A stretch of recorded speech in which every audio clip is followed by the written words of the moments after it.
Developing right now on Morning News Now, further escalation in the Middle East. Israel launching another wave of attacks against Hezbollah targets in Lebanon after 2 days of deadly device explosions targeting Hezbollah leaders. Now both sides vowing to keep fighting as fears of an all-out war grow. We have team coverage. Also this morning, controversy on the campaign trail. North Carolina's Republican candidate for governor denying a bombshell report alleging he made dozens of disturbing comments on an online pornography forum. Those are not the words of Mark Robinson. You know my words, you know my character. Now the lieutenant governor vowing to continue his campaign. And the race for the White House, it's now closer than ever. We're going to bring you the latest. Plus, an alarming spike of a highly contagious infection. This morning, cases of whooping cough now spreading at the highest rate in years. What doctors want you to know. And Sweet 16. This morning, Apple enthusiasts lining up for the release of the iPhone 16. We're going to get an expert's review so you can decide whether it is worth the upgrade. Good morning. Good to have you with us on this Friday. I'm Joe Fryer. Christine Romans will join me in just a moment. We begin this hour with growing concerns of a widening war in the Middle East. Israeli forces say they carried out airstrikes against Hezbollah targets in southern Lebanon. The goal, the Israeli military says, was to degrade Hezbollah's capabilities. The strike comes just as the leader of the Iran-backed group vowed to retaliate against Israel. Hezbollah blames Israel for that attack targeting walkie-talkies and pagers, leaving at least 37 dead, including 2 children, with thousands more injured. This will be confronted with a severe reckoning and a just retribution in expected and unexpected ways. The news will be what you see, not what you hear.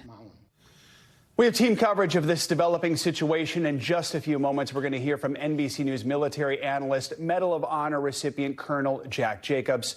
But we begin with NBC News international correspondent Raf Sanchez in Tel Aviv. Raf, good morning to you. So let's start with this new wave of escalation in Lebanon. What's the latest and what is Israel saying about these strikes? Joe, good morning. Israel carrying out more strikes today following that intense barrage last night. Israel striking all across southern Lebanon with both aircraft and artillery. An Israeli security official tells me they say that they are aiming to, in their words, degrade Hezbollah's capability along the Israel-Lebanon border. They said yesterday they struck around 100 different rocket sites. Now, the sirens are going off in northern Israel. That is a sign that Hezbollah is responding. But this appears to be a broader confrontation than the sort of tit-for-tat skirmishing that we have been seeing going on since October 8th. Israel's military saying that it is trying to overall weaken Hezbollah's positions in the south, as opposed to take out a specific rocket site, take out a specific Hezbollah operative. This is deeply, deeply worrying for civilians on both sides. And we should, Joe, say that the symbolism here also striking that these Israeli attacks began just a few minutes before Hezbollah's leader, Hassan Nasrallah, who you heard from a moment ago, started speaking for the first time since that wave of walkie-talkies and pagers began blowing up this week. So, Raf, Israel and Hezbollah have been trading attacks for about a year now, and Hezbollah's leader has called this week's attacks an act of war, vowing to retaliate. Is the feeling on the ground that this latest escalation could lead to something more dire? People are very, very worried, Joe, on both sides of the border. I can tell you here in Israel, the last couple of days, people have sort of been in awe of what seems to be the prowess of their intelligence services carrying out an attack using pagers, using walkie-talkies, unlike anything the world has seen before. But today, people are very, very nervous because Hezbollah, while it has been dealt a significant blow, remains an extremely powerful militant group, far, far stronger than Hamas. And I think there is an understanding on this side of the border that if it came to war, there really would be devastation in both Israel and in Lebanon. What's also got people concerned is not just what you're seeing on the border, but this statement from Israel's defense minister a little earlier in the week that this war has entered a new phase and that Israel is shifting its focus from the fight against Hamas in Gaza to this new battle against Hezbollah in Lebanon. We're seeing the 98th Division. It's one of the most battle-hardened Israeli units shifting up towards the border. And at this point, Joe, with no sign of a ceasefire, it is hard to see where the off-ramps are that get us away from war. Jeff. Raf, in the wake of that attack on those communication devices this week, Hezbollah's leaders called the coordinated explosions a terrorist attack. The United Nations human rights chief has said the explosions may have violated international law. So just how is Israel responding to these concerns? Even U.S. lawmakers, I mean, what are we hearing from them? So we're hearing a lot of criticism from American lawmakers, from progressive Democrats, especially Congresswoman Alexandria Ocasio-Cortez, talking about these explosions, pagers and walkie-talkies, saying it unequivocally violates international humanitarian law and undermines U.S. efforts to prevent a wider conflict. And if you think about it, Joe, on the one hand, this attack clearly targeting Hezbollah members, these explosives were planted in devices used by Hezbollah. And then at the same time, there are thousands of Hezbollah members. Not all of them are fighters. And they were in supermarkets. They were walking on the street. They were on public transport when these devices started exploding. There's simply no way Israel could have known what kind of civilian casualties this was going to cause. I'll give you just an example. Imagine that somebody was on a plane when one of those pagers went off. You easily could have seen a civilian airliner come crashing down. Jeff. Raf Sanchez, thank you so much for your reporting. Appreciate it. For more now, we are joined by NBC News military analyst, Medal of Honor recipient Colonel Jack Jacobs. Colonel, thank you for joining us. It's a question I've asked you before, but in the wake of these latest developments, I'll ask it again. How concerned are you this new escalation could be a prelude to a wider war? Well, one should be very concerned, but nobody there wants a wider war. Hezbollah doesn't.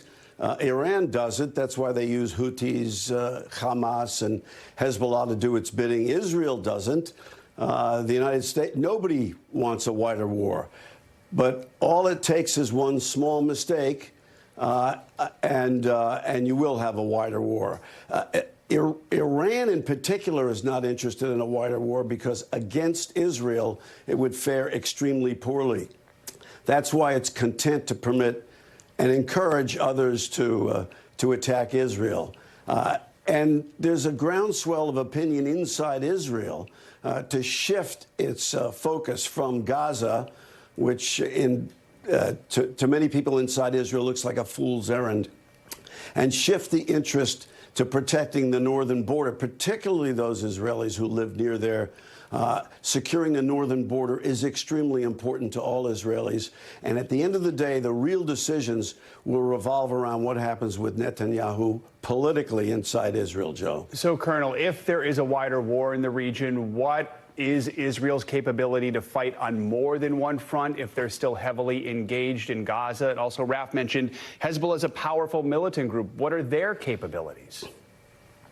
Well, fighting on more than one front is extremely difficult, as everyone who has done so, including the United States, has discovered. We fought on two fronts during the Second World War, but we had to make a decision to fight in Europe and destroy the Nazis first before we would continue the fight against the Japanese in the Pacific, because we didn't have the capability, as strong as we were, didn't have the capability to fight on two fronts. Israel doesn't either. And it has already shifted the large proportion of its forces from Gaza up towards the north. It would prefer to fight on no fronts, but fighting on two fronts is extremely difficult and may, in fact, be detrimental to the existence of Israel, thus the focus on Lebanon, on Hezbollah, and on northern Israel, Joe. Colonel, the U.S. has pushed for a ceasefire in Gaza over the last years, also, though, repeatedly said it supports Israel's right to defend itself. What is the U.S. role in all of this right now, and if there is a wider conflict? Well, it's to support Israel, to be sure, and politically it's difficult to advise against that. Even so, American politics has turned out to be extremely quixotic. nobody knows what the tenor of politics inside the United States, which drives support of Israel, what that will be after the 20th of January next year.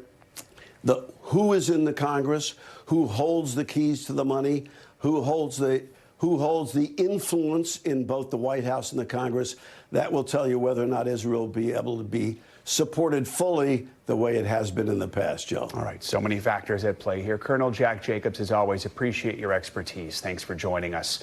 Turning now to a scandal that could have major implications in a key battleground state election. The Republican candidate for governor in North Carolina, Mark Robinson, is refusing to step down from the race. This comes after a bombshell CNN report that alleges he made lewd and offensive comments on a porn site from 2008 to 2012, years before he entered politics. Now, Robinson denies all the accusations, and NBC News has not authenticated those online posts. NBC News correspondent Antonia Hilton joins us now from Raleigh, North Carolina, with more on this. So, Antonia, walk us through this extraordinary report by CNN. What kind of comments is Robinson accused of making, and how does CNN say it's able to verify that these are his? Good morning, Joe. Well, Robinson is the current lieutenant governor and is the GOP gubernatorial candidate here in North Carolina. And he is accused of making a series of pretty shocking and in some cases highly inappropriate remarks. And they range from allegedly calling himself a black Nazi to self-declaring himself a perv who has memories of peeping on women as they showered, watching them without their knowledge or consent. I want to read a couple of the flashiest or sort of most shocking remarks to some of the voters here on the ground. At one point, he said, quote, "Slavery is not bad. Some people need to be slaves. I wish they would bring it back. I would certainly buy a few." He used numerous slurs, including the F slur to refer to LGBTQ people. And he has, of course, denied all of this. But people here on the ground were anticipating this story all day yesterday before it even came out. Voters had heard something was coming. Political operatives and candidates were on both sides were all talking about this with serious concern about how it would reshape the race from the top of the ticket all the way down ballot, Joe. So we know Robinson's denying this report. He posted a video on X just ahead of its publication. What all does he have to say about this? That's right. So he issued this denial actually in the hours before the report even came out. And to give you some detail, this is a report where they kind of carefully go through his social media account, his alleged account under the name Mini Soldier. They're able to tie it to an email address that he has used, to photos of him, to comments where he sort of self-identifies himself as Mark. But he spoke to CNN directly and has issued this video saying very forcefully that these are not his words, that it is not him, and he is staying in this race. Take a look. Let me reassure you, the things that you will see in that story, those are not the words of Mark Robinson. You know my words, you know my character, and you know that I have been completely transparent in this race and before. Instead, they want to focus on salacious tabloid lies. We're not going to let them do that. We are staying in this race. We are in it to win it. I think, Joe, it's important, though, to add the context that this is not the first time that Robinson has been in hot water for very controversial remarks.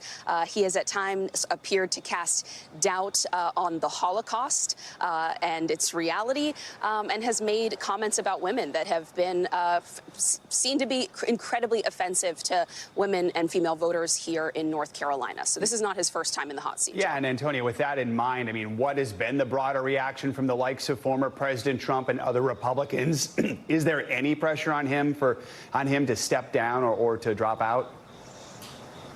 The reactions range a bit. There definitely has been that pressure in the hours before this report came out.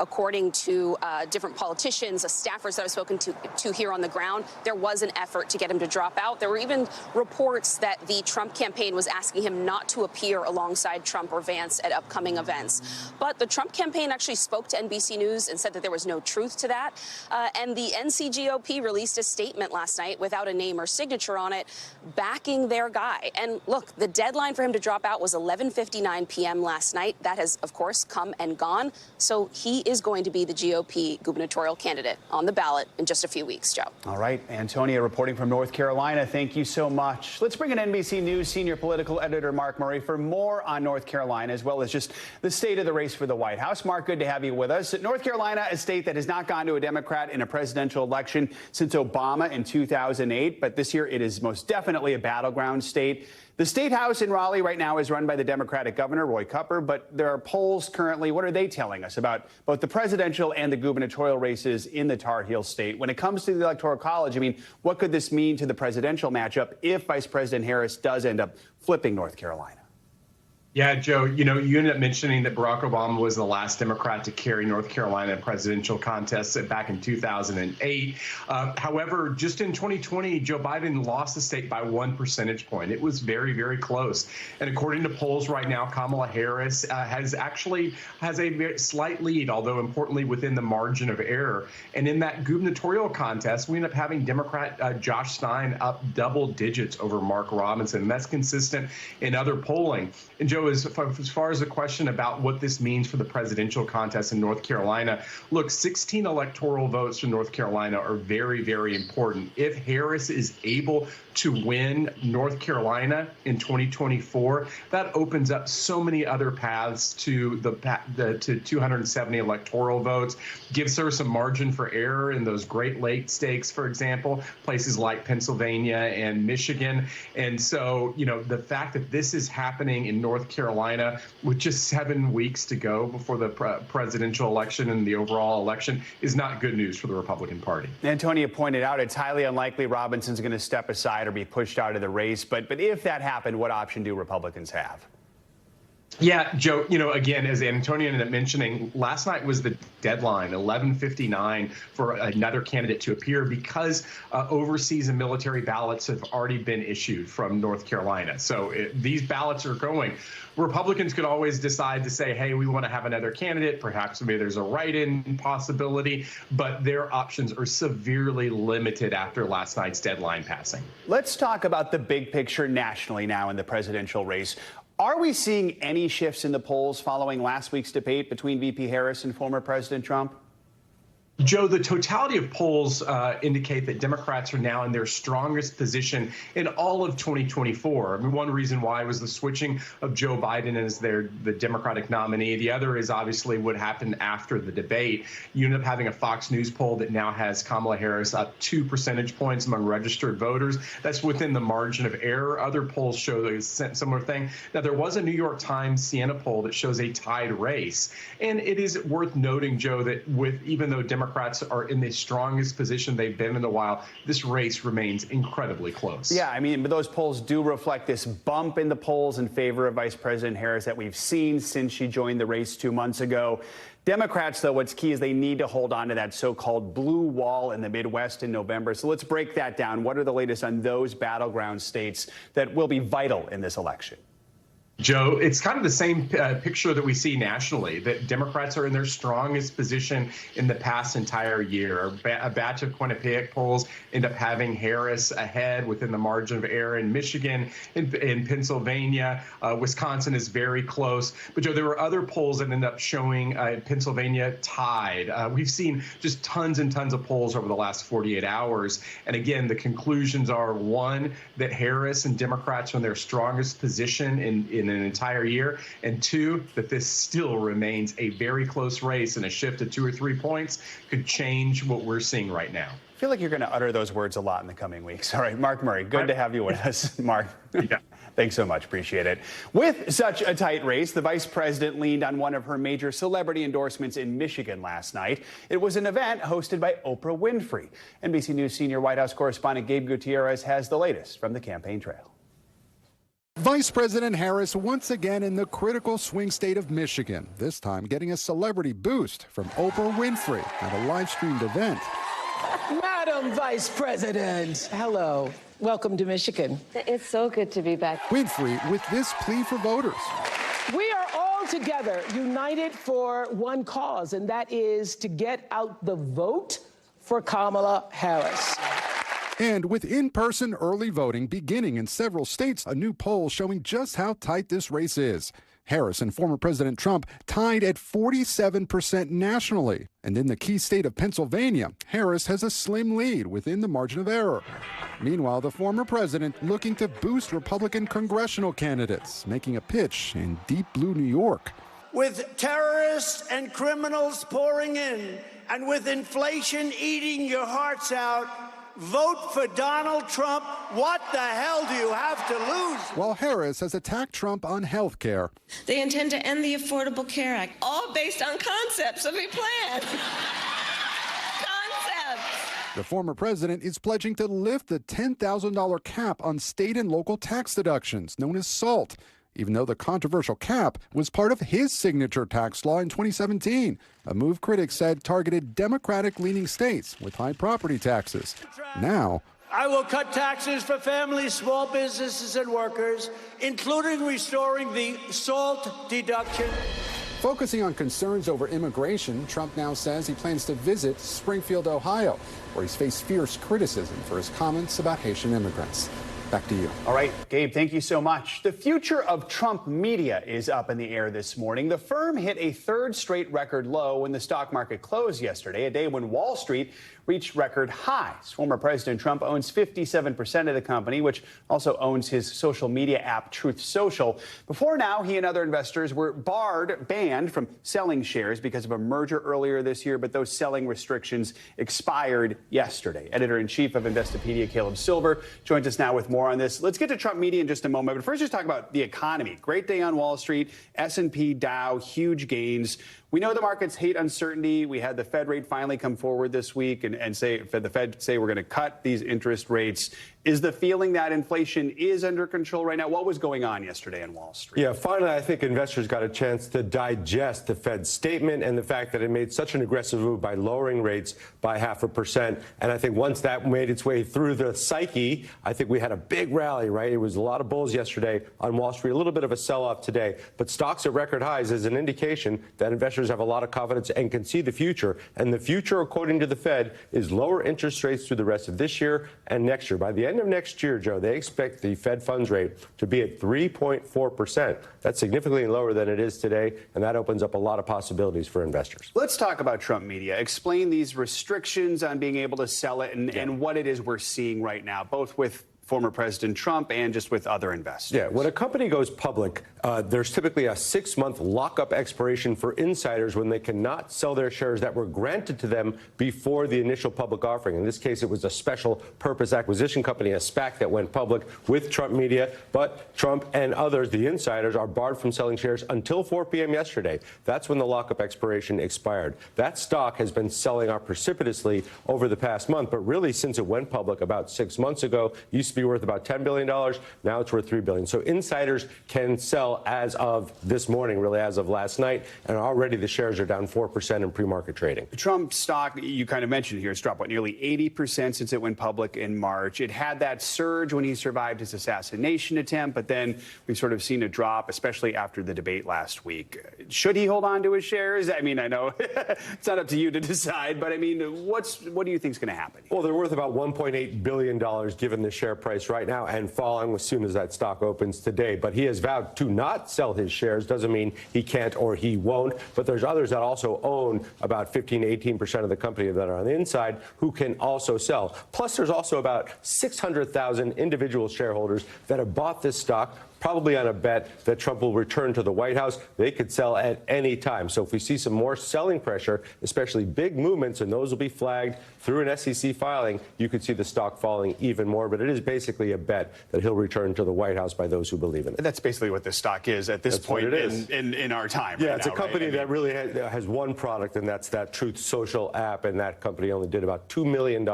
in revenue in the first 6 months of this year. All right, Caleb Silver, good to have you with us. Thank you so much. Time now for your morning news now weather. A warm start to the weekend east of the Rockies with cooler temps along the east coast. Meteorologist Angie Lastman has the forecast. Angie, good morning. Hey, good morning, Joe. We've got summer-like conditions across much of the country.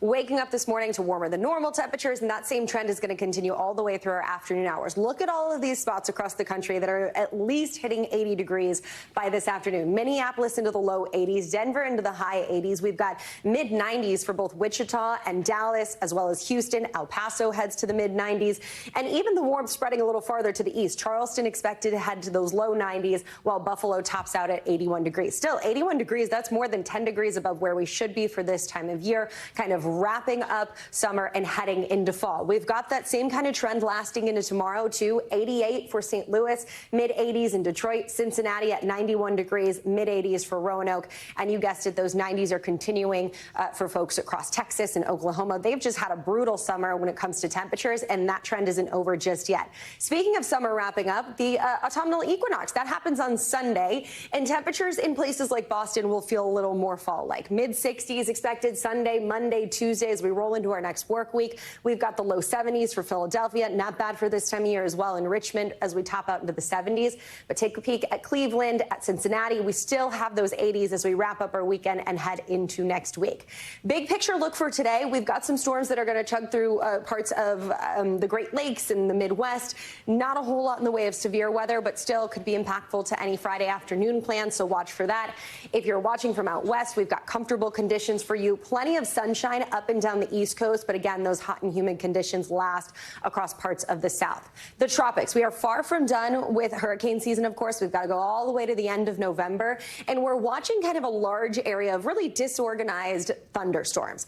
We're watching this because we could potentially be talking about a tropical depression maybe next week. It has not formed. We don't know where it will form, but once it does, that'll give us a better idea of how this could impact, say, parts of the Caribbean or the United States coastline here as we get into next week. This is something that we'll watch. Right now, the National Hurricane Center giving it a 40% chance of development. So again, this is something we'll keep a close eye on even after the weekend and into next week. Speaking of the weekend, here's a big picture look of your Saturday. It'll be warm out west. You've got lots of sunshine from the Pacific Northwest down to Southern California and parts of the desert Southwest. A little bit of shower activity, so indoor plans in some spots might be necessary. Again, from the Midwest, basically Indiana stretching down to New Mexico, we'll see some rain chances. And then we have a couple of these showers that are going to work across parts of interior, the Northeast and parts of the Mid-Atlantic. But otherwise, if you're looking for some sunshine, you've got plenty of it across the Southeast. Joe, those showers and thunderstorms will be right in the center of the country by the time Sunday rolls around, but nicer conditions on the East Coast and on the West Coast. I'm thrilled to see our friends in the Southeast getting some sunshine. Yeah, as if they need more of it. They deserve it. All right. Thanks so much, Angie. Much more to come here on Morning News Now. Later this hour, a contagious cough on the rise across the country. The warning from doctors and what you can do to keep your family healthy. Up first after the break, new privacy concerns involving some of your favorite social media platforms. The new allegations by federal investigators. Next. We'll be right back.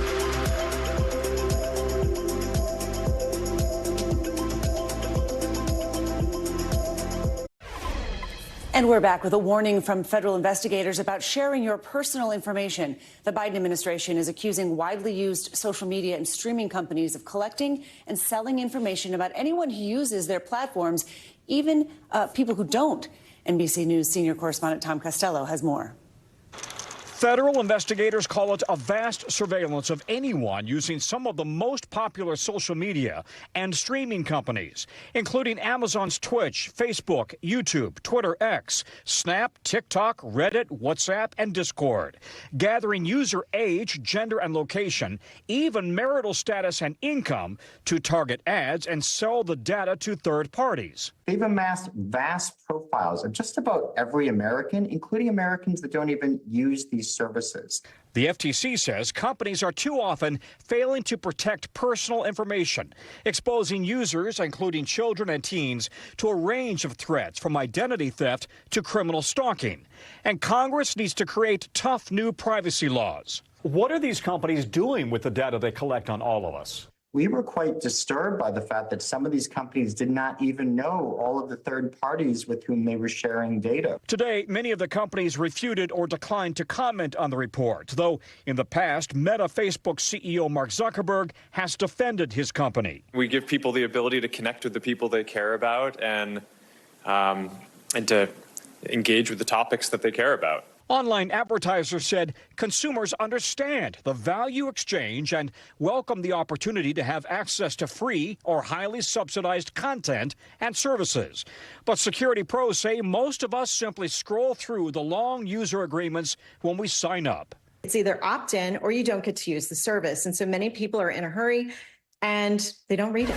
The bottom line, it may be easy to delete an account, but maybe not deleting your digital footprint. That could live forever. Back to you. All right, Tom, thank you for that report. This week, we have been learning more about the doomed Titan submersible that imploded, killing all 5 people on board while en route to view the Titanic. The Coast Guard has been holding investigative hearings, which are producing some revealing testimony. NBC News correspondent Jesse Kirsch has those details. They were just very happy to go. That's how Renata Rojas remembers Titan's 5-man crew preparing to dive to Titanic's wreck and ultimately their deaths last year. Nothing is going to bring our friends back. Coast Guard investigators questioning Rojas, a former mission specialist for OceanGate, about the company's submersible, which imploded last June, killing everyone on board. The Coast Guard now releasing this new video showing Titan debris on the seafloor. OceanGate's former scientific director testifying about potential warning signs ignored, including on Titan's last dive attempt before the fatal mission. The bow of the submersible was pointing up in the air. The pilot crashed into the rear bulkhead. The rest of the passengers tumbled about. Rojas says she was clear-eyed about risks she believes are worth taking. I hope that this investigation creates an understanding that with exploration, there's risk. And without taking that risk and the exploration, the world will still be flat. Private citizens are the ones funding the expeditions, and I hope that doesn't stop. Jesse Kirsch, NBC News. More witnesses are expected to testify today, with the Coast Guard hearing set to continue into next week. All right, coming up, Sean Diddy Combs behind bars and in danger. When we come back, we'll take a look inside the notorious jail where the music mogul is being held. And the warning from doctors about an alarming uptick in cases of a highly contagious cough. Next on Morning News Now.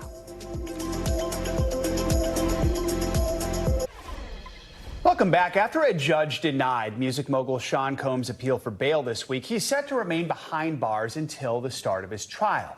Now, the jail where he's being held is getting a lot of attention. The Metropolitan Detention Center is the only federal jail in New York City and is known for violence and poor conditions, along with a string of celebrity detainees. NBC News correspondent Yasmin Vasugian takes a closer look.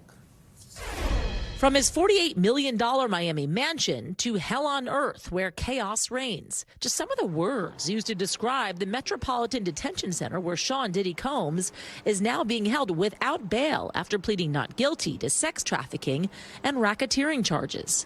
Combs abused, threatened, and coerced victims to fulfill his sexual desires, protect his reputation, and conceal his conduct. He is not the first high-profile inmate to pass through these walls. Ghislaine Maxwell, R. Kelly, Pharma Bro, Martin Shkreli, and crypto fraudster Sam Bankman-Fried, all as they waited for their federal criminal trials, called this jail home. But the conditions of the prison are far from homey, notoriously described as, quote, dreadful, as one judge put it. Some on the bench have even moved away from sending nonviolent defendants there. In April, a group of detainees that prosecutors said were MS-13 gang members in court documents stabbed an inmate 44 times in an attack caught on camera. 2 shivs were recovered from the attack. You see them here. The victim survived. And in the last 3 years alone, 4 inmates have died by suicide. And violence is not the only issue. Accusations of medical neglect, staffing shortages, smuggling of drugs, some allegedly facilitated by employees.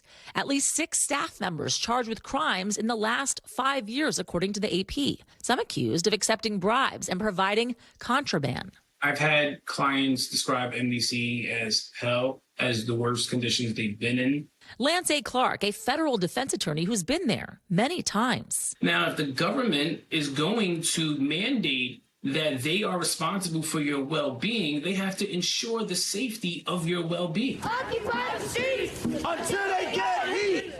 In the winter of 2019, protests over a power outage left inmates without light or heat for a week in the cold.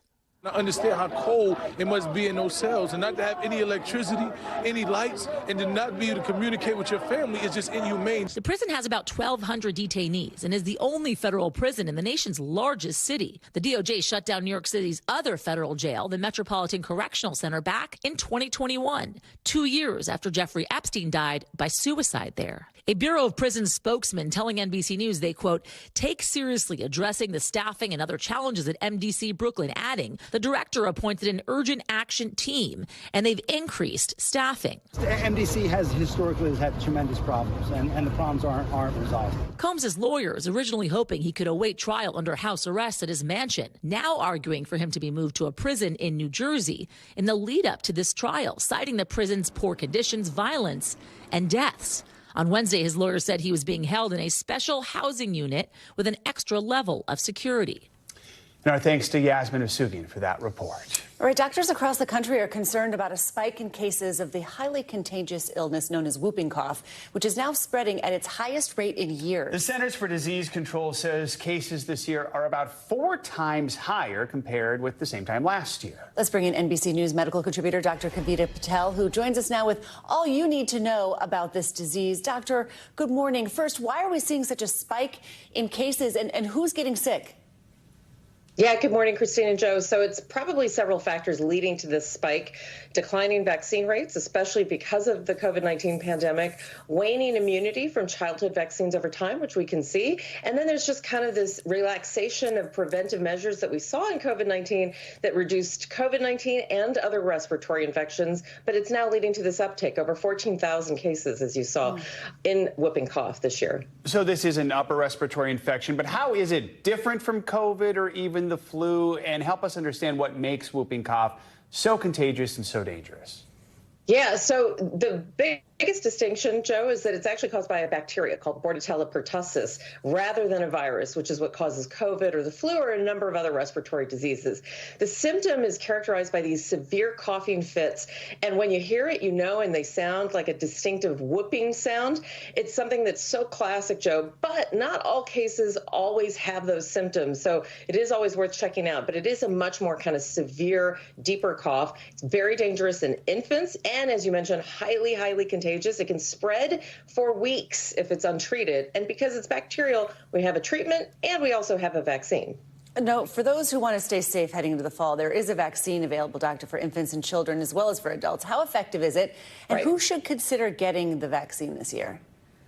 It's incredibly effective, Christine. In the infancy, though, we have about 5 doses from 2 months to about 6 years of age. So check in with your pediatrician if you fall into that age group. Pregnant women, preferably in their 3rd trimester, should also get this vaccine. And then adults should get it. If you've never had it, you're not sure, you can get 1 dose, and then you can get a booster every 10 years. So it's highly effective, but it does, like other vaccines, kind of decrease in its effectiveness over time, which is why we recommend a booster. And if you don't remember if you've had a booster, check in with the pharmacy. Sometimes your state might have a surveillance program and remind you that you might be indeed due or that you might need to wait a couple of years, but it's worth checking. Also, all great advice, Dr. Kavita Patel. Thank you so much.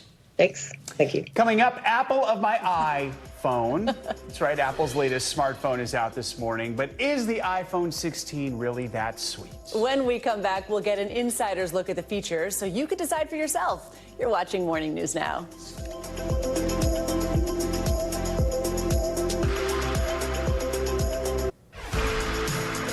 Welcome back. Time for what's making financial headlines, starting with a big leadership shakeup over at Nike. CNBC's Savannah Hanau joins us now. Good morning, Savannah. Good morning, Christine. Good morning, Joe. Yes, so shares of Nike are poised to rally as the company says CEO John Donahoe is stepping down. He's being replaced by former top executive Elliott Hill, who is returning to Nike after retiring in 2020. Hill held senior positions in Europe and North America and helped to expand those businesses. Donahoe has been CEO since 2020 and was tasked with boosting Nike's online presence and direct-to-consumer sales. Now, while that was initially successful, Nike's sales have come under pressure and growth has slowed. YouTube is now showing ads when you pause videos. It joins DirecTV, Sling, and Hulu by using targeted ads on pause screens. So YouTube first looked at pause ads last year with select advertisers. The new ads also pop up when you pause videos on the YouTube mobile app. And it's National Pepperoni Day, honoring Americans' favorite pizza topping. Several chains are offering pizza deals and discounts today and this weekend.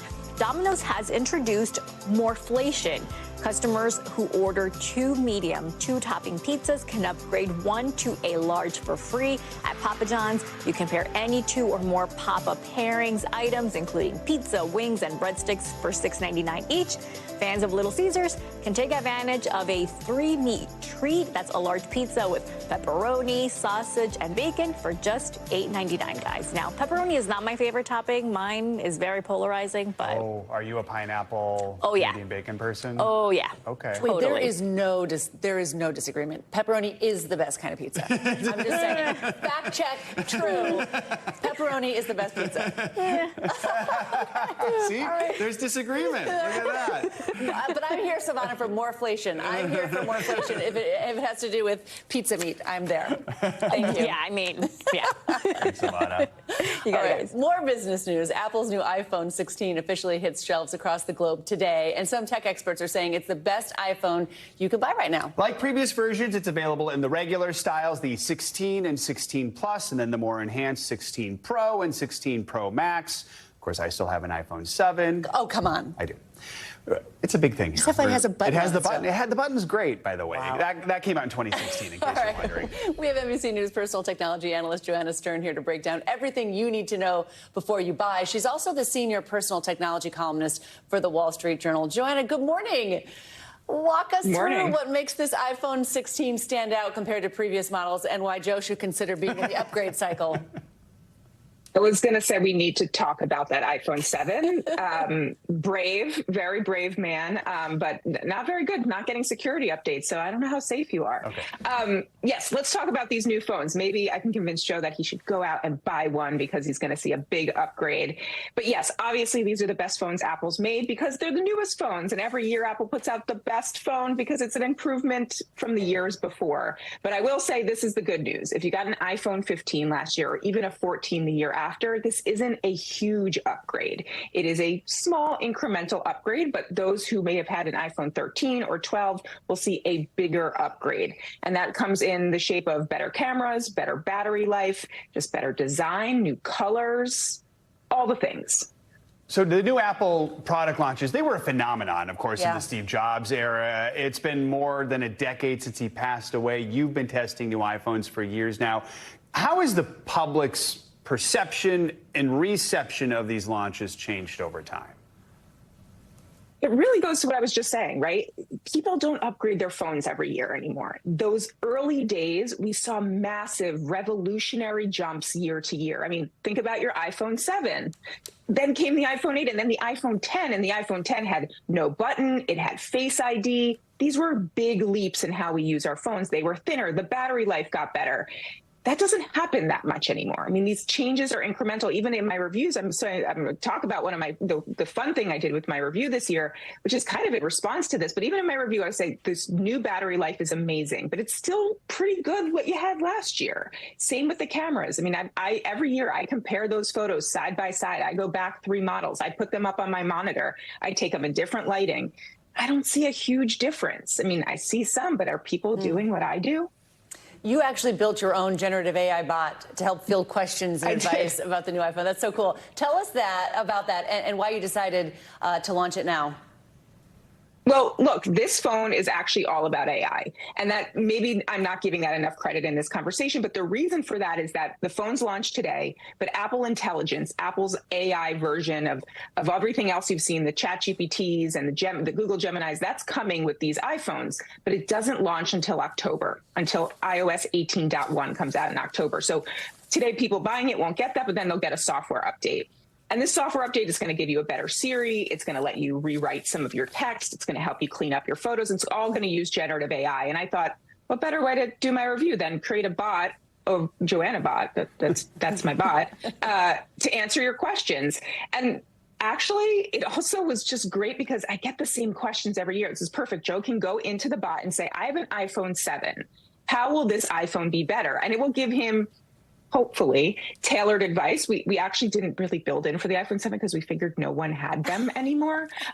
So you might break the tool, but this is what I sort of envisioned, is that people need some more specific advice than, hey, the new iPhone has a better camera and giving you all those sorts of details when things don't get that much better year to year. Interesting. It's hitting me now. We have to now explain AI to our parents.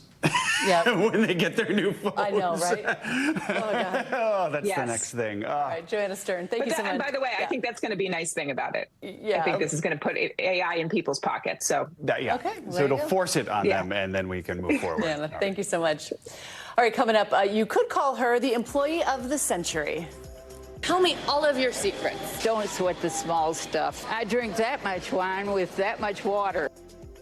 When we come back, we're going to introduce you to a Kentucky woman who, at nearly 100 years old, yes, she is nearly 100, is now Home Depot's oldest employee. This is Morning News Now.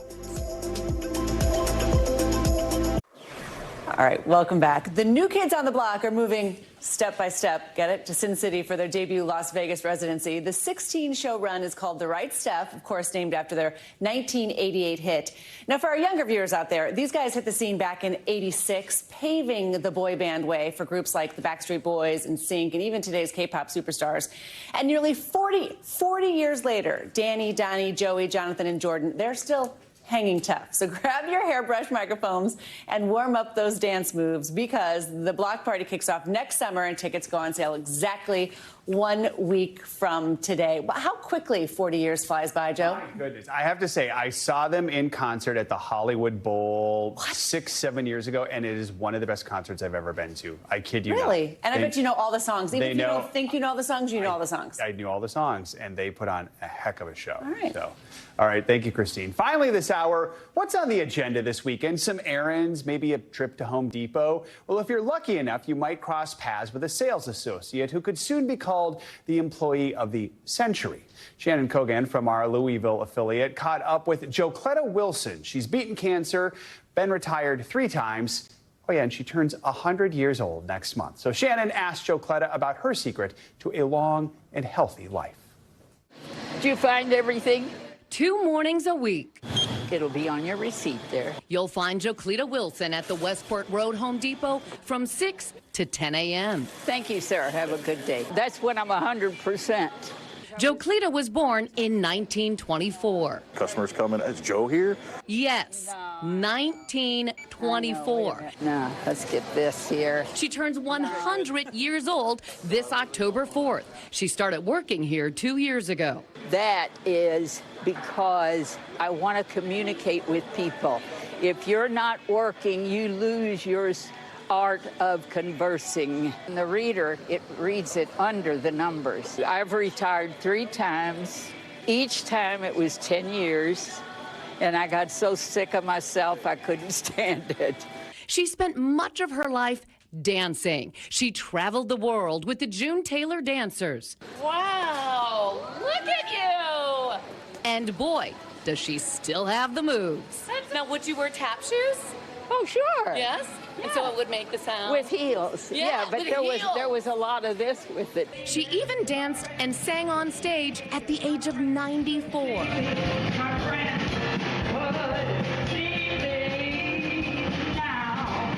The mother of 4 owned the Louisville Dance Academy for nearly 40 years. She still drives, and her artwork received an honorable mention at this year's Kentucky State Fair. Tell me all of your secrets. Oh, I have a lot of them. For one thing, don't sweat the small stuff. I drink that much wine with that much water. I put a lot of emphasis on posture. How do you do that? Well, test myself against a wall, you know. And if I'm slouching, I correct it. Her own mother, on the left, lived to 99. Jocletta Bought her piano at 90. She's now teaching herself. Her life has not been easy at times. I've had cancer 3 times, COPD, emphysema, and I have a pacemaker. But you can't sweat the small stuff. So I just don't think, One thing she won't do, clean her house. She pays someone to do that. I didn't get this old without getting smart. I love that.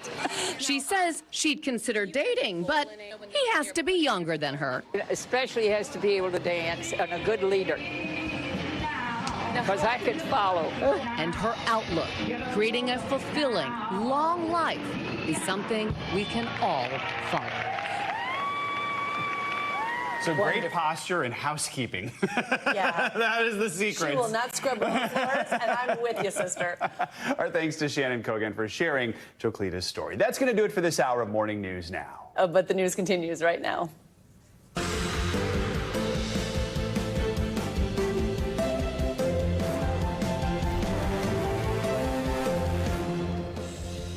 Good morning. Happy Friday. I'm Joe Fryer. And I'm Christine Romans in for Savannah. Right now on Morning News Now, fanning the flame. Fears of all-out war are intensifying across the Middle East this morning as Hezbollah responds to Israel's wave of airstrikes yesterday with bombs of its own. It all comes on the heels of 2 days of exploding device attacks that killed at least 37 people and stunned the world. We're on the ground with the very latest. Also this morning, the unanswered question surrounding the shocking murder of a Kentucky judge. State officials saying he was fatally shot yesterday afternoon by this man, Sheriff Mickey Steins, inside his own courthouse. A community left shaken and stunned by the tragedy as an eye-opening backstory reveals itself to police. Plus, flying high, it was a history-making journey to the final frontier, reaching spots of space not touched since the Apollo missions. And today, the trailblazing Polaris Dawn crew are back with us on Earth, safe and sound. 2 of them actually in our studio. We'll bring you our conversation later in the hour. And it's another big weekend at the box office with the latest Transformers blockbuster rolling out into theaters today.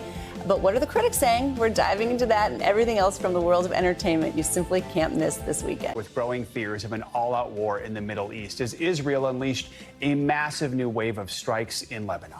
Yeah, this weekend, Hezbollah said it had fired its own rockets into northern Israel after vowing revenge for this week's deadly attacks targeting the group's communication devices. NBC's chief international correspondent Keir Simmons is on the ground in Beirut with the latest.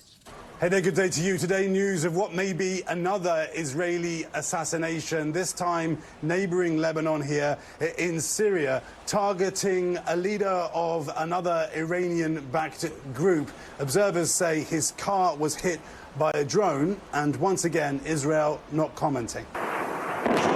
Overnight in southern Lebanon, the most intense Israeli air and artillery bombardment since October 7th, aimed at degrading Iran-backed Hezbollah's massive arsenal. 100 rocket launchers hit, Israel says, and 2 Israeli soldiers killed in other clashes on the Lebanon border. A front line that now feels far from international calls for calm. We don't want to see any escalatory actions by any party. As Israeli fighter jets flew low over Beirut, Hezbollah's leader stopping short of declaring war, but promising revenge. While Israel's defense minister warning last night, Hezbollah will pay an increasing price. Following 2 days of unprecedented attacks, 5,000 pagers and walkie-talkies were booby-trapped by Israel, Hezbollah said. Israel has still not said it was them, but 2 U.S. officials telling NBC News Israel masterminded the operation. A clandestine trail of companies across the world, from Bulgaria to Hungary to Taiwan and Japan, denying involvement. Today, the UN Security Council will address allegations that international law was violated, children among the killed and injured. Many of the most severe eye injuries were brought to this specialist hospital.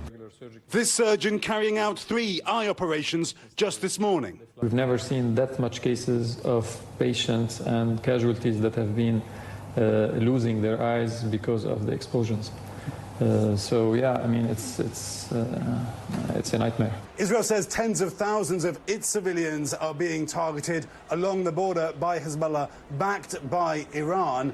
And Israeli intelligence says that in August, they foiled a plot by Iran to try to assassinate Israeli leaders. All right, Keir, thank you so much for that. Now to the race for the White House and another busy day ahead for the presidential hopefuls. Vice President Harris is heading to the battleground states of Georgia and Wisconsin today. Her rival, former President Trump, will be in Miami following remarks he made to a Jewish group that have gotten a lot of attention. NBC News chief White House correspondent Peter Alexander joins us from Washington with the latest. Peter, good morning. Is no longer just campaign season. It is now voting season with in-person early voting beginning today in 3 states, Minnesota, Virginia, South Dakota, 2 more tomorrow, Mississippi and Vermont. And it comes as Vice President Harris is hoping to parlay the star power of one of her most famous surrogates to amplify her pitch to voters. Please welcome Kamala Harris. The queen of daytime hosting the vice president in prime time, part of a star-studded get-out-the-vote effort for the Democratic nominee. The Harris campaign hoping to use Oprah's popularity to court undecided voters. This is about the strength of who we are as Americans. Ahead of Harris's visit to Georgia today, where she'll emphasize reproductive rights, a powerful message from the family of a 28-year-old pregnant woman who blames her death 2 years ago on delays in her care because of Georgia's restrictive abortion laws. I want y'all to know Amber was not a statistic. The night also including this unexpected moment when Harris, a gun owner, discussed her support for the Second Amendment and tougher gun restrictions. I'm a gun owner, and I thought that breaks in my house, they're getting shot. Yes, I hear that. I hear that. Probably should not have said that. Harris also discussing immigration that the Trump campaign sees as a key vulnerability for her. Asked for the specific steps she'd take on the border, Harris criticized former President Trump for urging Republicans to kill a border security bill. This again gets to the point about what does leadership really look like. My work and my career has always been about saying, let's fix problems. Let's address the needs, because we know it's within our capacity to do that. So to answer Justin's question, now that that bill has gone and hasn't passed, will you reintroduce that? Absolutely. Her Republican rival in Washington at events focused on fighting anti-Semitism. Trump complaining that a majority of Jewish Americans support Harris and even appearing to blame the Jewish community if he's defeated this fall. If I don't win this election, and the Jewish people would really have a lot to do with that if that happens, because at 40%, that means 60% of the people are voting for the enemy. And repeating this dire prediction. Israel will not exist within 2 years if she becomes president. And what a difference a president makes, big difference. At that same event last night, former President Trump also said that he would reinstitute a travel ban if he returns to the White House next year to prevent migrants from, quote, infested countries from entering the United States. Christine.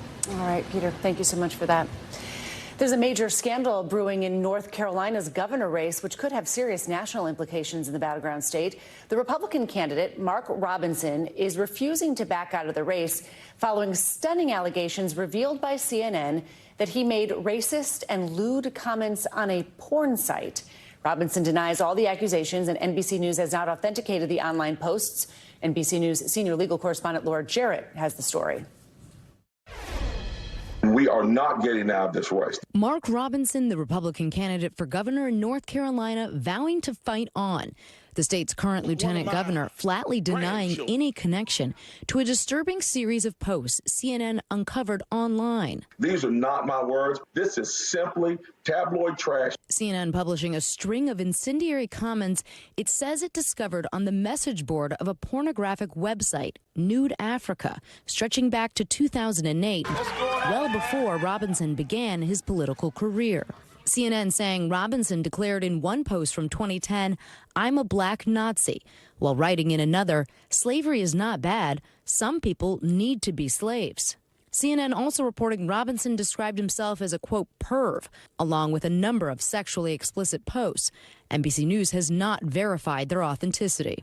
But CNN reports it traced the comments back to Robinson because he used the same username across various online platforms. Robinson defiant even before CNN's story published, dismissing it as a smear campaign. Let me reassure you, the things that you will see in that story, those are not the words of Mark Robinson. The social conservative has a long track record of inflammatory comments, from calling the Holocaust hogwash to declaring there is no separation of church and state.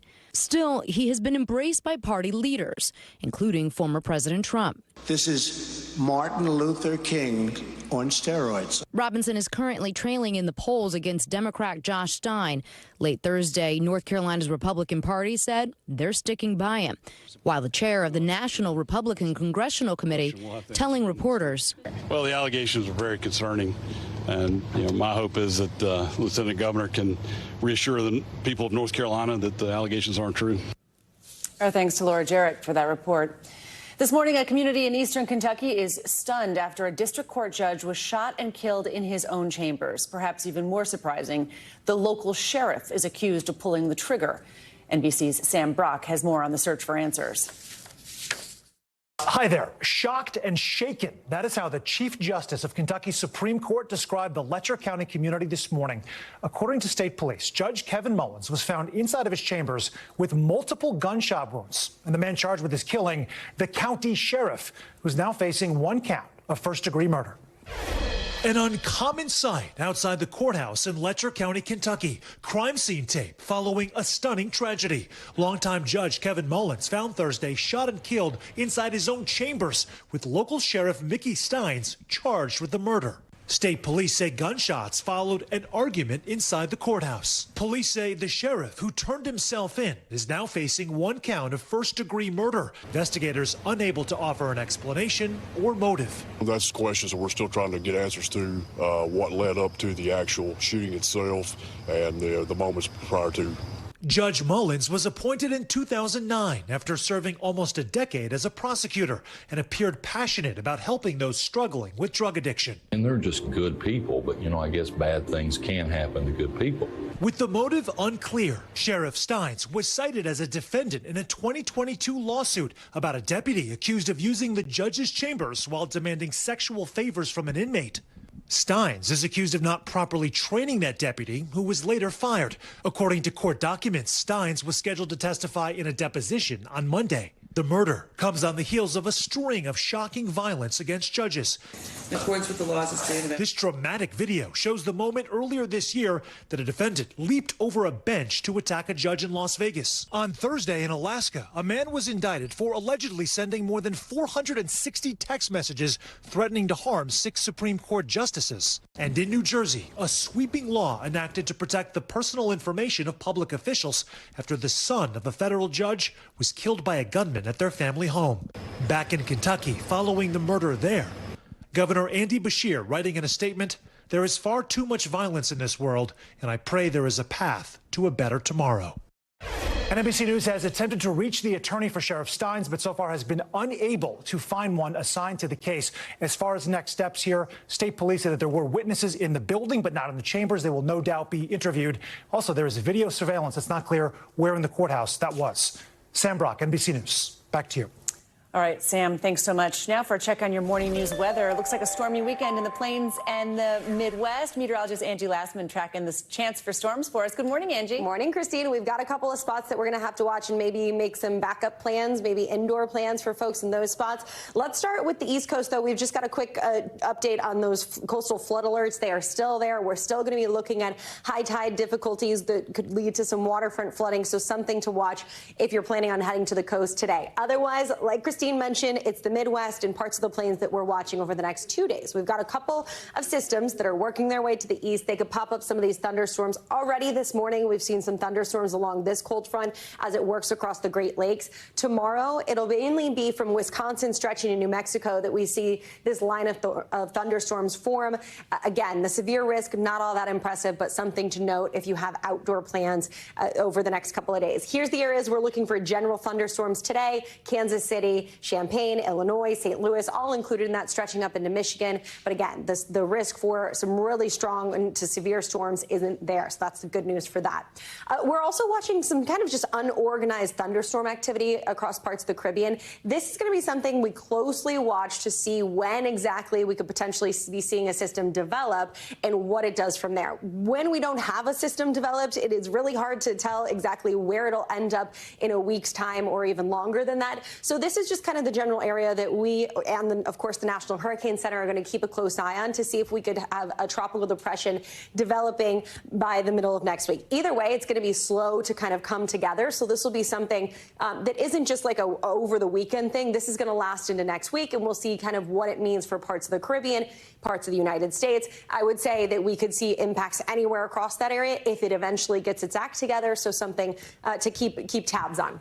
Big picture look of your weekend outlook. Most of us actually have a whole lot of sunshine on tap.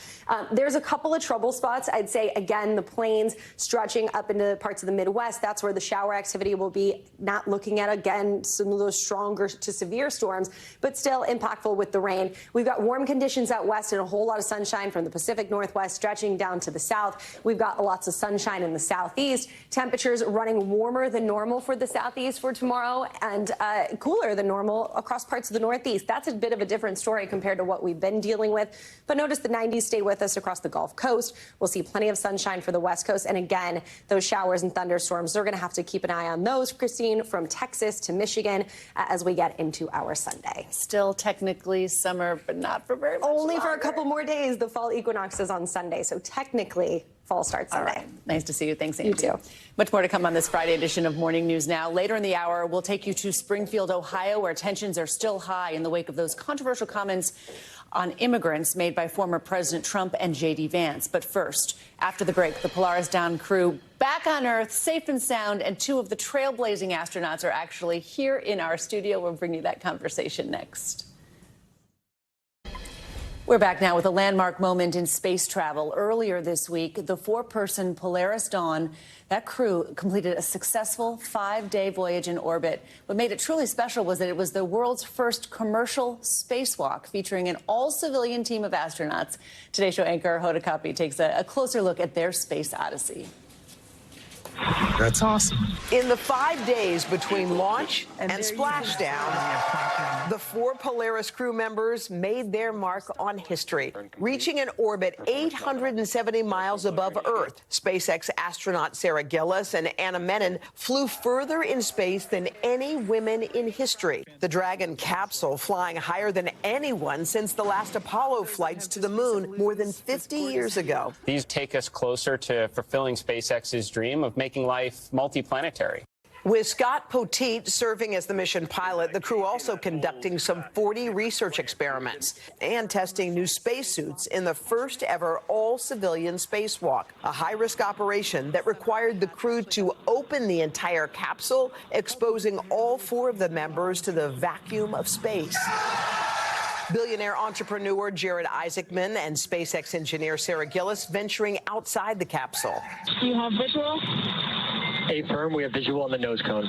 The crew says the mission brought back valuable information about the challenges of future manned missions to the moon or even SpaceX hopes to Mars. But they also found time to bring joy to those of us on Earth, with Gillis becoming the first person to play the violin in space, sharing the music of Star Wars with the cosmos. The team also hosting a special long-distance call with young cancer patients at St. Jude Children's Research Center. Do people live in space, and do you want to live in space? There have been people living in space on the International Space Station for over 20 years now. SpaceX medical officer Anna Menon reading to the kids from her book, Kisses from Space. Higher and higher, we rose to the sky. It is the story of a mama dragon as she journeys to space and shares that journey with her baby dragons back here on Earth. This morning, this mama dragon and the others are home safe, sharing the experience with loved ones after an historic space adventure. Oh my gosh, so exciting. Our thanks to Hoda for that report. We are pleased to say that Polaris Dawn astronauts Anna Menon and Jared Isaacman have joined us in the newsroom right now in Morning News Now to say good morning to all of you. Thank you so much for being here. So you must still be on, you're back down to earth, but you must be on, still on a high. Yeah? Absolutely. A big high here. Jared, let me talk to you first about you and your fellow crew member, Sarah Gillis. You were actually the first civilians to do a spacewalk. What was it like when you came through that door and were in space? It was a super intense experience. You know, it's more than just visual. You know, you have pressure changes, temperature changes, it gets cold.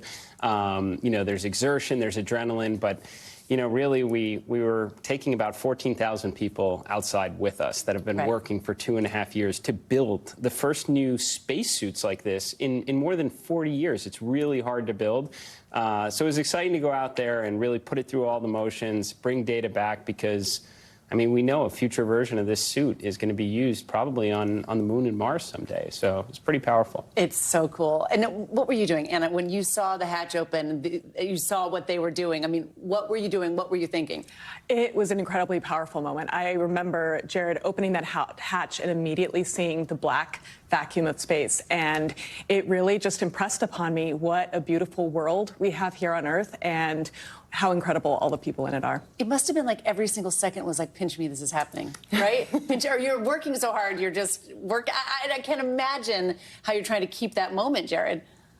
I mean, the entire mission just melted away. I mean, you're scheduled when you're in space down to the second. I mean, you got to make every use of those, you know, the 5 days on orbit. So we wake up, we've got, you know, 40 science and research experiments. We've got a massive violin performance for the world to help raise money for St. Jude. And just the hours just kind of continue to just melt away. It just goes by fast. You funded your mission, Jared, with your own money, and you're hoping to make space you know, space for everyone. Now that you're back on Earth, can you see a day when, you know, regular people are going to be able to go to space? I mean, this is all part of SpaceX's grand vision to make life multiplanetary, because the world is a more interesting place when you can journey among the stars. They're building hundreds of starships. I mean, there is no question that in our lifetime, we're going to see people walking on Mars. I mean, that's just so incredible. And we're going to learn so much else that's out there that can really change, you know, the course of human history. So it's a big contribution from everybody to make it possible. But I think relative to the space age, when you had 4.5% of GDP funding advancements in space, now it's being done commercially and by private enterprise, but still for the benefit of all humankind. It's interesting that you mentioned that, because, you know, I grew up on the Challenger, that whole space shuttle era is what really inspired a lot of people. You and your fellow astronaut, Sarah, you made history being women going the furthest into space. Do you think that your achievement and your history-making moment is like this generation's inspiration for going to space and, you know, learning about it? Well, you know, I think of several things when I think of that. I think of one, the 14,000 people behind us that made that moment possible. And then I secondarily also think about the fact that records are just made to be broken. So I really hope that this is just a step towards a future where that record gets broken over and over again and we go further amongst the stars. I'm wondering, your book that Kisses from Space, what was that like talking to those kids? It was incredible. You know, going as far as we did from Earth, up to 1,400 kilometers away from Earth, it was really important to me to be able to connect with my kids back here on Earth, and that book allowed that connection to happen. But in addition, raising funds and awareness for St. Jude Children's Research Hospital is a big part of what we set out to do on this mission. We've raised over $250 million. This book continues to contribute to it. And, you know, all of the proceeds from the co-creators of that book will go to this hospital and the important work that they do. Doing good work. Now that you guys are back on Earth, what's changed? Like, how has this experience, Jared, changed your life? Well, I think we're still processing this. We all set records for sleep deprivation over the last couple weeks, but you know, really we're excited for the debriefs that start next week, taking all that data from all that science and research, from the suit test, from the Starlink test, and kind of funneling it into the machine that is SpaceX, and then they're going to take from it and they're going to build on it. And we're just taking more and more steps in the direction of getting to Mars and beyond. So we're excited for all of that. I think that's where our attention is. The mission kind of continues on. I know inside the halls of SpaceX, people talk about Mars and really, really talk about it. And that is the goal. That is the mission. You know, tell me about what's different about your life now. How are you going to move forward? And do you think we really will be on Mars in our lifetime. I do. I think that this is a step in that future. And, you know, when I think about the objectives accomplished on this mission, you know, a brand new spacesuit, executing a spacewalk by a commercial company, testing out laser-based communication, going further than we've gone in 50 years. All of these are big steps towards that future, and I look forward to witnessing it firsthand. It's so exciting. I mean, you're home back safe and sound. Were you ever afraid? I mean, I'd be afraid to go to space, to be honest. But were you ever afraid? I think I got tremendous confidence from working and knowing the SpaceX team behind us. They are friends, colleagues, known them for years, and have just tremendous trust in the way they work and the brilliance behind everything they do. I see exhilaration from you guys. Awesome. Really nice to meet both of you. Thank you so much for coming here. Congratulations. Thank you so much for having us. Yeah, it was great. All right, international headlines now. In northern Italy, flooding from Storm Boris has forced thousands of people out of their homes. NBC international correspondent Claudio Lavanga joins us now from Rome. Good morning, Claudio.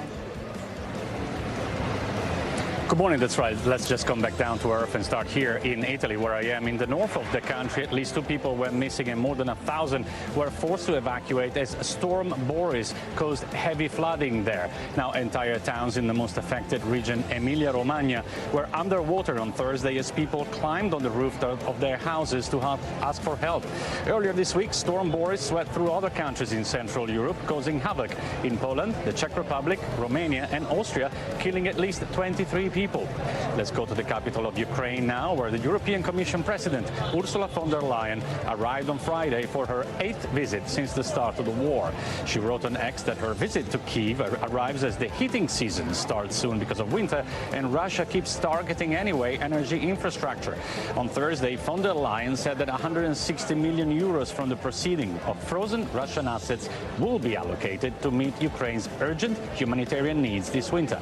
And let's end this tour of the world in India, where junior doctors who have been striking for months agreed to resume at least essential services. The doctors went on strike after in August a young female colleague was raped and murdered in a hospital. They've been demanding greater safety in their workplace, including additional CCTV coverage, deployment of female security personnel, adequate lighting and resting places. While they will continue the strike, they decided to at least resume essential services following widespread floods across the country. Back to you. All right, Claudio, thank you so much. Coming up, a closer look at the political firestorm that has descended on Springfield, Ohio, in the wake of those inflammatory comments about immigrants made by both former President Trump and his running mate, J.D. Vance. We're on the ground with how people there are dealing with mounting tensions. Stay with us. Springfield, Ohio continues to be at the center of a political firestorm after former President Donald Trump and his running mate, J.D. Vance, accused migrants of eating pets. Though city officials have repeatedly said there is no evidence of that, the tensions in the area show no signs of letting up anytime soon. NBC News correspondent Shaquille Brewster joins us now from Springfield, Ohio, with more. Shaq, good morning. Nice to see you. The mayor of Springfield has announced emergency measures to respond to potential acts of violence after there are these threats targeting schools and grocery stores there. Tell us what the atmosphere is like on the ground right now. Yeah, look, there's definitely a tension there, and that's because those false rumors that you heard spread on the debate stage, it really led to and was followed by a wave of threats in this community. Those threats you mentioned targeting schools, elementary schools here in this area, grocery stores. Earlier this week, it was a Walmart. So there's a level of tension here for folks as they just try to go about their daily lives, and you're hearing that deal in schools as well. We talked to people yesterday as they were dropping off their kids, and they talked about how some of their kids were scared to go to school. I want you to listen to what we heard from the Ohio Education Association about the tension that they're dealing with in the schools here. When you have multiple days of bomb threats and evacuations and schools closing down, that really creates a chill. I think particularly for students from the immigrant community who are the subject of a lot of these attacks.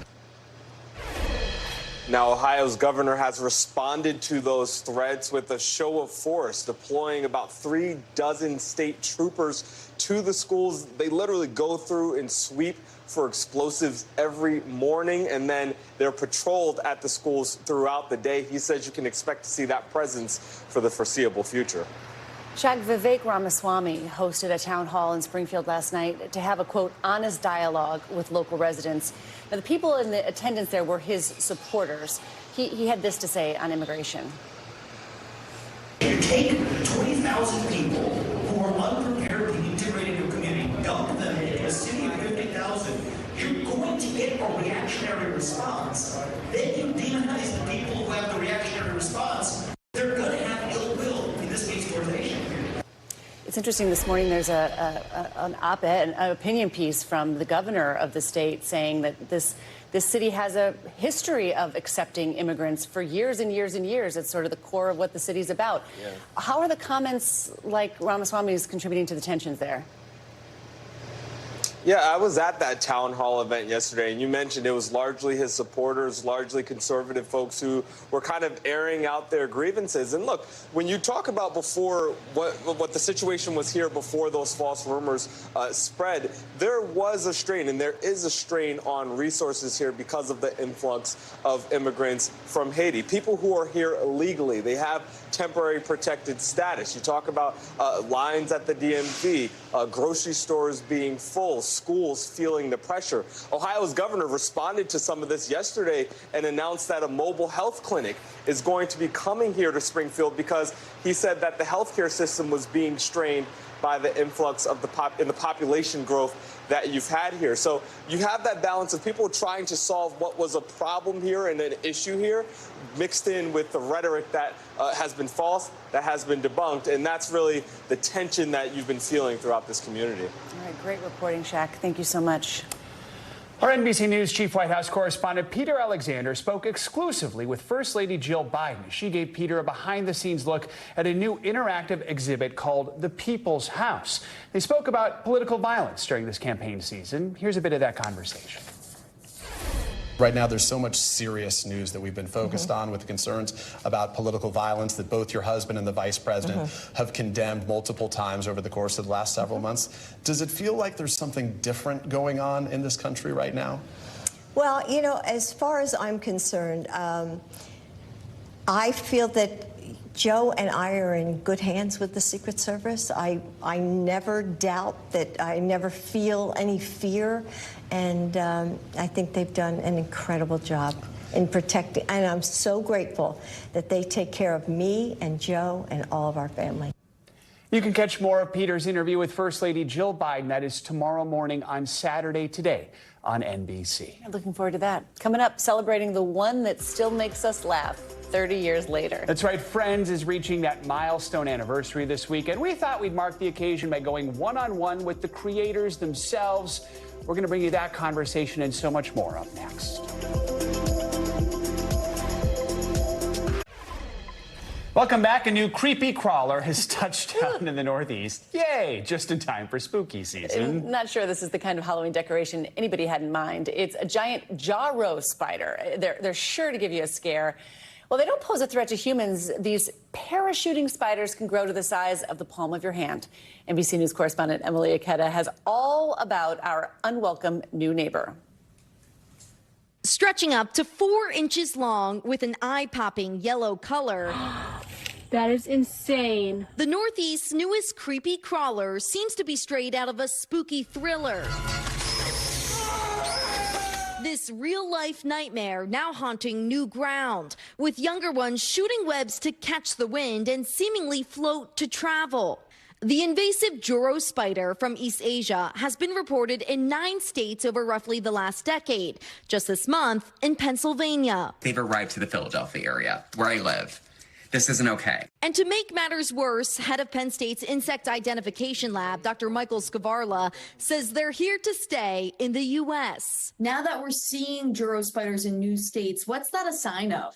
So Joro spiders popping up in new areas was inevitable, but it's unpredictable. Because eggs can be laid on things like vehicles and boats and other objects that get moved, they're bound to show up in new places as humans move them around. The good news, experts say humans and household pets can't be physically harmed by the spider's weak venom and tiny fangs. Emotional trauma, though, is another story. One thing about me, I do not like spiders. Amanda Bowen lives in Georgia, where the eight-legger is the most prevalent. I was on a walk on a trail with my husband, and he said, "Stop." And I was like literally 3 or 4 inches away from going face first into one. The Joro spider is capping off a summer of bugs. A historic buzz of cicadas swarmed the southeast and Midwest, including our own Maggie Vespa. Are they in my hair? Is there? Oh my God, there it is. While parts of the Northeast saw the return of the spotted lanternfly, something the Joro spider actually eats, along with any insect that flies into its lair. Our thanks to Emily Aketa for that report. Joro spiders can spin webs stretching up to 10 feet wide. They also reach their largest size every fall, so something to look forward to there. All right, now to what's making financial headlines this morning. Macy's is gearing up for the most wonderful time of the year. It's that time of that year. Yeah, CNBC's Silvana Henao. She hasn't passed out by now. She joins us now with the details and other money stories. Silvana, good morning. I'm trying to recover. I am trying to recover from that. Good morning. All right, let me take a deep breath. All right, let's get you some headlines. Let's start with Macy's, which plans to hire more than 31,000 full and part-time employees for the holidays. That's fewer than last year as the department store gears up for a busy season. Now, retailers are expected to hire fewer people this year, and that's due to a softer labor market and with consumers tightening their belts heading into the crucial shopping period, which typically accounts for more than half of stores' revenue. Separately, UPS says it will hire 125,000 seasonal workers. That's more than it did last year. The largest port on the East Coast is prepping for what could be the first union strike since 1977. The Port of New Jersey and New York tell CNBC they're bracing for a complete work stoppage by the International Longshoremen's Association, and it represents more than 85,000 port workers, and a strike would shut down 5 of the 10 busiest ports in North America, and a total of 36 ports along the East and Gulf Coast. Close to half of all monthly U.S. imports would be impacted, representing billions of dollars in trade. And how about a PB&J in bite-sized form? Well, M&M's announcing the candy's latest flavor, peanut butter and jelly. It's the first new innovation since 2022 and is made up of berry-flavored chocolate snacks with a peanut butter center. The new M&M's will be sold nationwide in 3 sizes: single, share, and sharing stand-up pouches, guys. I don't love peanut butter, but this sounds really good. I don't know. I like the original. I don't like to mess with perfection.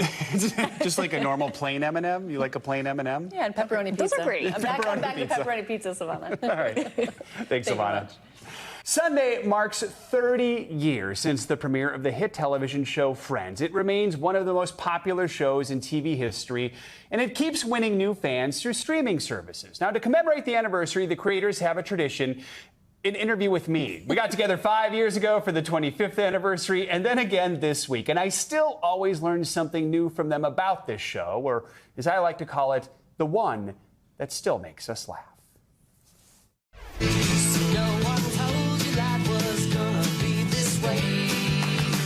At age 30, Friends, the show, was now older than the characters when the show debuted in 1994. Welcome to the real world. It sucks. You're gonna love it. A fact not lost on the sitcom's proud parents, creators David Crane and Marta Kaufman, who executive produced with Kevin Bright. I would imagine it's kind of what it must feel like when your kid turns 30 and you're like, how did that happen? Well, maybe I don't need your money. Wait, I said maybe.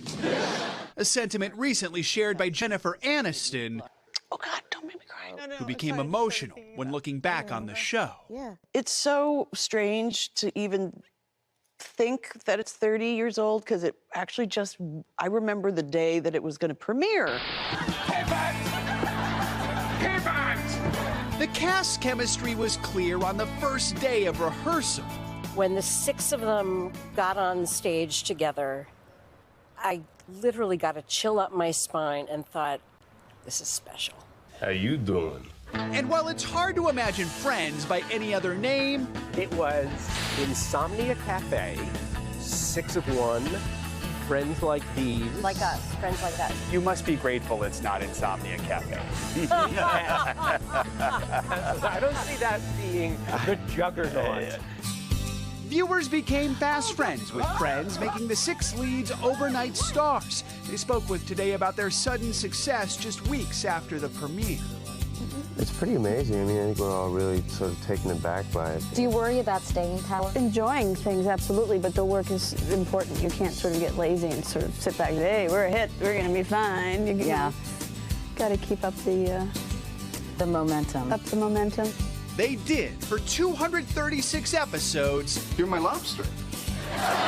Spanning 10 seasons. Don't know that we know they know we know. Delivering countless quotable moments. We were on a break! And one quirky song. Smelly cat, smelly cat. 5 years ago, we honored the show with singing Phoebes on the Plaza. Smelly cat, it's not your fault. Over the years, the show has been watched more than 100 billion times across all platforms, including streaming. When you have preteens coming up to you telling you how much they love your show and asking you, will there be more episodes? We get that a lot. I get emails about it all the time, and everybody has a great idea, and the great idea is their kids grown up doing a Friends show. And to that, though, you say, oh, no, no, no, no. Look at me! I'm Chandler. Could I be wearing any more clothes? A reboot was never in the cards. Oh, yeah. But a reunion was in 2021. The first couple of years, like we ate every meal together. That's right. Even on the weekend. That night together is especially meaningful after Matthew Perry's death last year from what the medical examiner calls the acute effects of ketamine. I have to imagine it's impossible to think about 30 years without thinking about Matthew. He'd been fighting the good fight for so long, and it really did feel like from the reunion that he had finally found some peace. It's a huge loss, and it does make the 30th a little fraught. What helps is to think of his incredible talents. I went to that tanning place your wife suggested. Was that place The Sun? He made us laugh every day. David always said he was the funniest man in a room. Should we get some coffee? Sure. Where? Turns out the theme song had it right. After all these years, these friends will still be there for you. The creators say they still keep in touch with the cast, and the cast still keeps in touch with each other. They hope, say, 10 years from now, on the 40th anniversary, parents and grandparents are still gathering around the TV, or whatever device we're using then, and they're watching Friends with their families, their kids, their grandkids. Now, in honor of the anniversary next week, Julian's will auction off some props and costumes from the show. That includes a sweater that was worn by Chandler. Wow, and he got the last word of the series. And he wanted that, and they gave it to him. Very good. Glad you caught that. All right, coming up, if it's Friday, that can only mean one thing. Your weekly can't miss list is right around the corner. After the break, the latest and greatest from the world of entertainment, including a brand new Transformers flick that's in theaters today. So what are the critics saying? We'll dig into that and much more next. We are back with yet another record for Los Angeles Dodgers superstar Shohei Ohtani, the Japanese heavy hitter, now the first player in MLB history to score more than 50 home runs and steal more than 50 bases in a single season. It all went down during last night's matchup against the Miami Marlins. Ohtani, or as fans like to call him, Showtime, sealed his spot in what's known as the 50-50 club with his first 2 home runs of the night. But why stop there? The All-Star closed out the game by shattering his own record and joining the 51-51 club, all while helping his team clinch the first playoff berth of his career. By the way, the Dodgers still have 9 games to play in the regular season. That means more history could be on the way. He's making $1 gazillion, so at least he's trying to earn it. So it's show me the money time. Exactly. Showtime, show me the money Impressive time. stuff. All right, let's turn now to an amazing group of female divers with a mission. They call themselves Old Ladies Against Underwater Garbage. They're between the ages of 64 and 84, and together they take the plunge to clean up the waters of Cape Cod. NBC News correspondent Stephanie Gosk has their story. Ladies of a certain age like to gather. They play cards, drink tea, chat. Oh, look at that. Yeah. Not this group. This is perfect. Beautiful plastic bottle. These are the self-proclaimed Old Ladies Against Underwater Garbage, OLOG for short, and they are cleaning the freshwater ponds in Cape Cod, Massachusetts, trash diving, as a group, for fun. What is a good day in the garbage department? 100 pounds. 100 pounds? 84-year-old Susan Bauer came up with the idea herself. Water is magic. You're immersed in it. You're in a different world. A swimmer and a naturalist. She was seeing too much garbage along with her beloved turtles, so she got her friends together. I've always loved nature. Wanted to do something at my age to give back. It's a skill I didn't even know I had, finding trash in ponds. There are strict rules on membership. Divers older than 64, no men, and they have to pass the tryouts. You have to swim a half a mile in under 30 minutes, but you also have to be able to handle a mile. Water's murky. There are snapping turtles. There are eels. So it's too bad that the cutoff is 64 years old. Or I'd totally be in there helping them. They pull up some remarkable things. Car batteries, garden gnomes, and the find of all time, a toilet bowl. But in the end, the benefit is greater than just the cleaned up ponds. When you finish one of these days, how do you feel? Empowered, tired, and like I'm 10 years old. We realized that we were a lot happier when we came out of the water than when we went into the water. Because big garbage is big joy. That is success. Stephanie Gosk, NBC News, Sandwich, Massachusetts. That's cool. It is. Tough to see all that garbage, but cool to see what they're doing. And Stephanie, you know, down the road, you'll be able to join them. All right. Finally, this hour, it's Friday, which means it's time for our weekly Can't Miss list. A look at all of the films and shows you need to see this weekend, and there's a lot to talk about today. Joining us now with this week's list is NBC New York digital reporter Kay Ingram. Hey, good to have you with us. What's going on? Good morning. Of course, we have to start with Transformers. So this yeah. one's actually animated, because for a long time they've been not animated. You got it right. Seems like critics are liking it. What are we hearing? What are fans saying about it? So I would say fans are loving it. Critics are loving it. I'll be honest, like going into it, because I got a chance to see it, I wasn't sure for that exact reason. But you know what? The fans are saying this is it. They got it right. The Easter eggs are on point. The casting is on point. And again, it's just proving that you don't need humans to have a Transformers movie, because it's that good. Right around the corner is scary movie season, right? Yes. October, Halloween, and a couple of good ones here. Never Let Go and The Substance. Let's start with Never Let Go. That's a thriller starring Halle Berry. It's getting a lot of hype. It is getting a lot of hype. I mean, it's Halle Berry, right? She can do no wrong. All the folks are maybe a little bit more, you know, trepid to say, is it that good? Unclear. She gets a lot of beef, but listen, she's giving her all. I think the conversation around what the movie is about is going to be a real talker. The interpretations, you know, what is the evil that's lurking and haunting and, you know, scaring her family. And so I think parents will have their own interpretation. Mothers, specifically mothers of, you know, young black boys. So, you know, I think it's a great conversation starter. The other one we were talking about is The Substance. Yeah. It satirizes unrealistic beauty expectations. One review calls it Demi Moore's best performance ever. What else should we know about it? She did that. She did that. I mean, listen, will it make the $30 million that Transformers is going to make at the box office? Probably not. I think that number is somewhere close to 3. Not fair to compare the two, but I only say that to say that Demi Moore crushed it. Everyone is talking about it. It's not for the faint of heart. I will say that. It is a horror film, but I think she delivers because it's a topic that she's incredibly passionate about. You know, she says that she's experienced those pressures in society, right? Those beauty standards. And she thinks, again, this is another conversation starter. So she delivers, but you might want to be like this while you're watching. Oh, really? It is. The trailer Okay. is like, the trailer is pulling me in. Let's turn to the shows now. More power to you. Yeah, and this week's big release is the latest addition in the Marvel Universe, right? Agatha All Along. It's a sequel to WandaVision. What do you think? So I think it's hysterical, one, and I say this because the title, there's like a little fun fact around this. They were having trouble figuring out what they wanted to name the show, so they'd gone back and forth between a few names.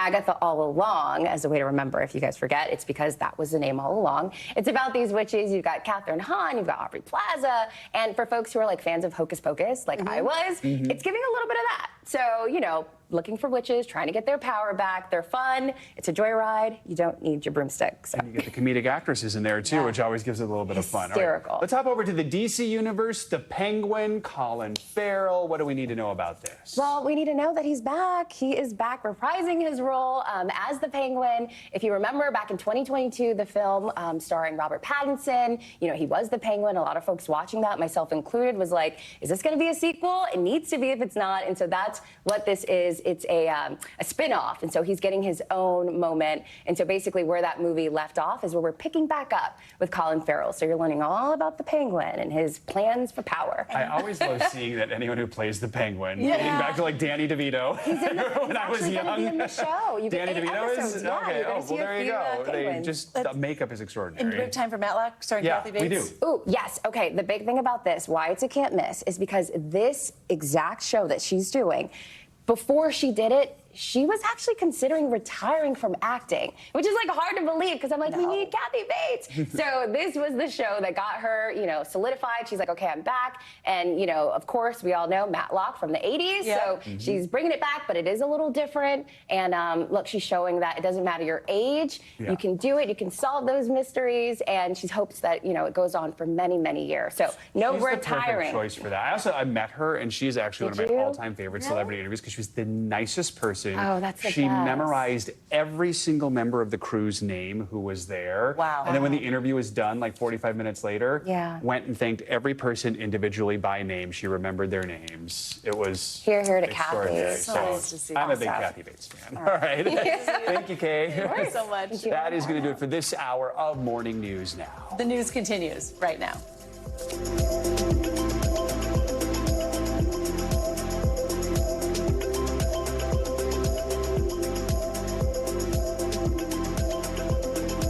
Thanks for watching. Stay updated about breaking news and top stories on the NBC News app or follow us on social media.